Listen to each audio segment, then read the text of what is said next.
Hello viewer, अस्सलाम वालेकुम। आज का जो हमारा टॉपिक है वो है नेफ्रॉन के ऊपर। नेफ्रॉन के स्ट्रक्चर और फंक्शन की हम बात करेंगे। Nephron is the structural and functional unit of the kidney which play an important role in excretion of waste from our body by the process of filtration, reabsorption, excretion and secretion। यानी कि nephron जो है ये important structural and functional unit of the kidney है और ये एक important role अदा करता है to excrete the waste from our body through the process of reabsorption, filtration, secretion and excretion। Number of nephrons, 2 million nephrons are present in our body in the kidney, 1 million are present in each kidney।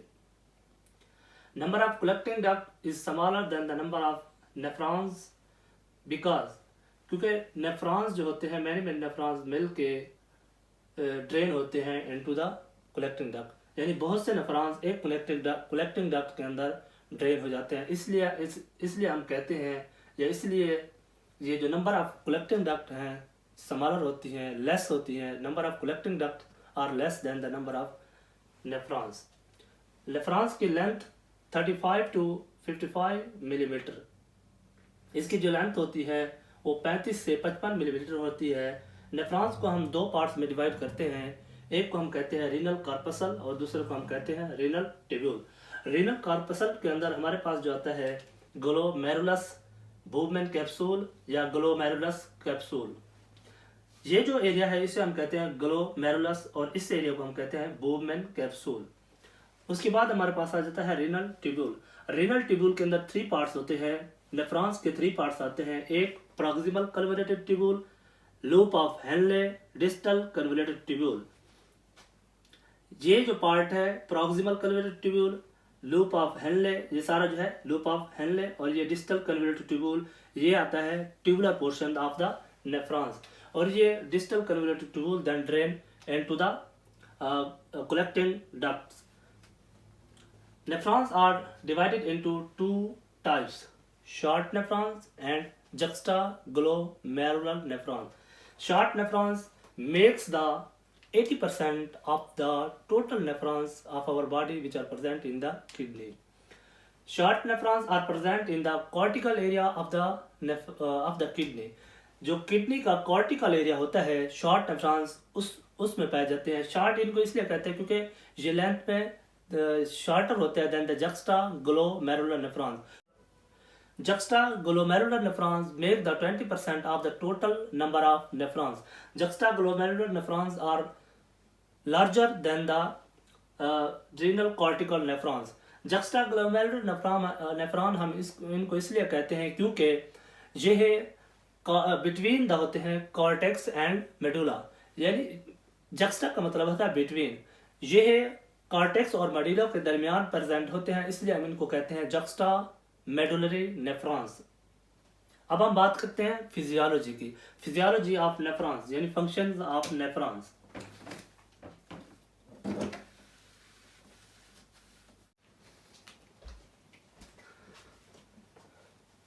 जब ये filtrate PCT से गुजरता है, यहाँ हमने पढ़ा है कि यहाँ 70% ऑब्जर्प्शन होती है और यहाँ से फिल्ट्रेट गुजरता हुआ लिम्ब ऑफ लूपा फैलने में आता है। ये डिसेंडिंग लिम्ब ऑफ लूपा फैलने एंड असेंडिंग लिम्ब ऑफ लूपा फैलने। ये डिसेंडिंग लिम्ब ऑफ लूपा फैलने जो है ये एरिया जो है वाटर फ्रीली परमेबल है, यहाँ से वाटर की रिअब्जॉर्प्शन हो जाती है। Maximum water are reabsorb from this area and when this filtrate passes from descending limb of loop of Henle toward the ascending limb of loop of Henle, ये जो filtrate होता है ये कंसंट्रेटेड होता जाता है जब ये descending limb of loop of Henle से गुजरता हुआ असेंडिंग की तरफ जाता है, क्योंकि ये एरिया वाटर फ्रीली परमेबल है। वाटर यहाँ से अब्जॉर्ब हो जाता है, मैक्सिमम वाटर की अब्जॉर्प्शन होती है और सल्यूट यहाँ से अब्जॉर्ब नहीं हो सकता। इसलिए जब सल्यूट ये फिल्ट्रेट यहाँ से पास होता है तो ये कंसंट्रेटेड हो जाता है। और जब ये फिल्ट्रेट जाता है ascending limb of loop of Henle की तरफ, जब ये filtrate ascending limb of loop of Henle की तरफ जाता है तो यहाँ से जो है ना वाटर की एब्जॉर्प्शन नहीं होती, क्योंकि ये एरिया जो होता है वाटर फ्रीली परमेबल नहीं है। यहाँ से सोडियम की, मैग्नीशियम की, क्लोराइड की और पोटाशियम की अब्जॉर्प्शन होती है। यहाँ से जो है सोडियम की, क्लोराइड की और पोटाशियम की अब्जॉर्प्शन होती है, और ये जब फिल्ट्रेट यहाँ से मूव करता है upward from ascending to DCT, distal calculated tubule, ये जो फिल्ट्रेट है ये कंसनट्रेटेड से डाइल्यूट होता जाता है। यानी कि जब यहाँ से आता है डिसेंडिंग लिंब ऑफ लूपा फैलने से ये कंसनट्रेटेड होता है, जब असेंडिंग में आता है यहाँ से सैल्यूट्स जो आयंस जो हैं सोडियम, क्लोराइड और पोटाशियम यहाँ से रीअब्जॉर्ब हो जाते हैं, और वो वाटर अगेन डाइल्यूट हो जाता है, और ये मूव करता है toward the distal calculated tubule. In ascending limb of Rupa family, when filtrate passes to the ascending limb of Rupa family, there is absorption of sodium, potassium, chloride and occur. There is a totally impermeable. ये area जो है, this area is totally impermeable for water, so filtrate become dilute. When filtrate this area से pass करता है तो ये filtrate जो है dilute होता जाता है। अगर डीसीटी के फंक्शन फिजियोलॉजी के हम देखें, when filtrate passes to the DCT there is reabsorption of sodium, magnesium, calcium, chloride and bicarbonates अकर।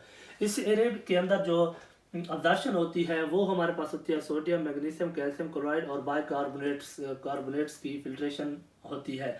और यहाँ से जो ये फिल्ट्रेट होता है देन मूव कर जाता है toward the collecting duct. Collecting duct, ये फिल्ट्रेट मूव करता है collecting duct, filtrate move to the collecting duct and there is reabsorption of water, sodium and urea is occur. It is the last area where is the absorption occur. यानी कि collecting duct ये एक last area है जहाँ से absorption, reabsorption mechanism, ये जो हमने पढ़ा है अब्जॉर्प्शन, रीअब्जॉर्प्शन, सेक्रेशन, ये इस चीज़ का इससे लास्ट एरिया है जहाँ से अब्जॉर्प्शन होती है। इसके बाद ये डिस्चार्ज आउट हो जाता है in the form of urine. Last area occur and finally this filtrate is excreted out. और ये जो फिल्ट्रेट होता है और एक्सक्रीट आउट हो जाता है यूरिन कंटेन।